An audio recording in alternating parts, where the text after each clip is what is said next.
Yeah, and a lot of these things, honestly, you can't really necessarily predict, like how is ChatGPT going to interpret the way that you wrote your tool description, right? And so you could spend a very long time trying to figure out what the best thing is, but really you should just test it and run evals against it and see what works, rather than like thinking about it for a long time.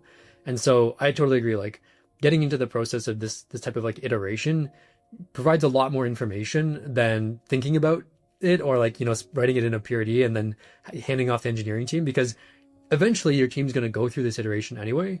It's just a matter of like, are you getting through some of that on your own quickly? Or, you can obviously bring in your counterparts, but you have a mechanism to do it quickly versus like the full handoff between teams back and forth, right? Which can take like weeks or months or even longer. So I consider you one of the leading experts on AI prototyping. And since we're talking about it, I wanted to bring up this alternative view that I saw from Itamar Gilad a couple months ago, went pretty viral on LinkedIn, where he talked about, well, what are all the other things a PM could be doing? Researching the market, talking to customers, talking to stakeholders, talking to partners, looking at user and business data, identifying opportunities and threats, setting goals, evaluating ideas. Sometimes I wonder, like, are we just endlessly expanding the PM role? What is the right way to think about the prioritization of this work that we've been going over so far versus some of the other work that Itamar has listed here? Yeah, so I think to start, we'll skip on the ChatGPT app side of things and just address this first. I think it's a skill, the same way that like a PM who knows how to use Figma is probably more useful in certain contexts, such as like talking to design stakeholders, or even like spinning something up really quick to show to a customer or to someone like that. Like you're not dependent on other people to do every single kind of touch point or element for you.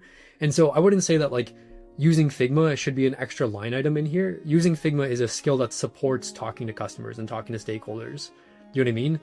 So they're not independent things. It is, yes, these are the responsibilities of a PM, and then they have a way to do that. Like the same way that talking to customers involves some type of skill around interviewing. They need to learn that skill, right? Talking to stakeholders involves a lot of skill around like stakeholder management and, even managing up and stuff like that.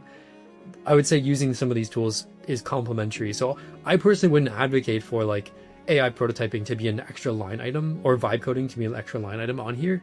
I think these are tools that we can use to support these ideas or these kind of tasks.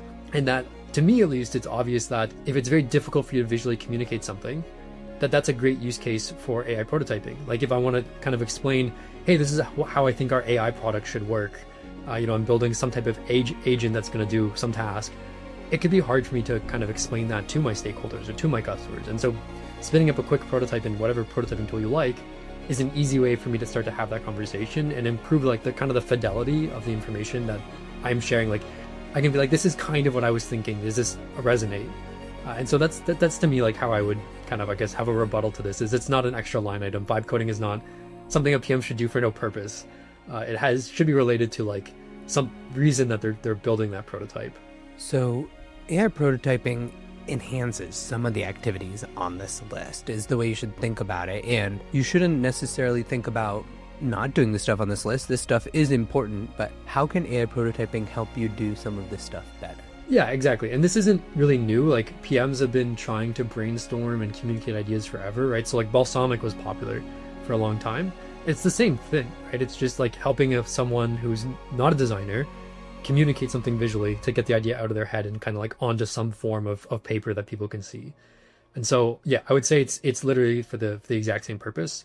And so again, if someone's vibe coding first, like if you're a PM and you don't have these other skills and the only thing you know how to do is vibe coding, I don't think that will be like a way to be super successful in the long run.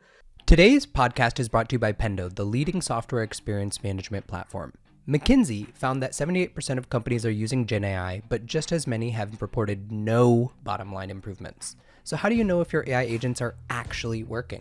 Are they giving users the wrong answers, creating more work instead of less, improving retention, or hurting it? When your software data and AI data are disconnected, you can't answer these questions. But when you bring all your usage data together in one place, you can see what users do before, during, and after they use AI, showing you when agents work, how they help you grow, and when to prioritize on your roadmap. Pendo Agent Analytics is the only solution built to do this for product teams. Start measuring your AI's performance with Agent Analytics at pendo.io/Akash. That's pendo.io/AAKASH. I hope you enjoyed that short clip. You can check out the full episode here.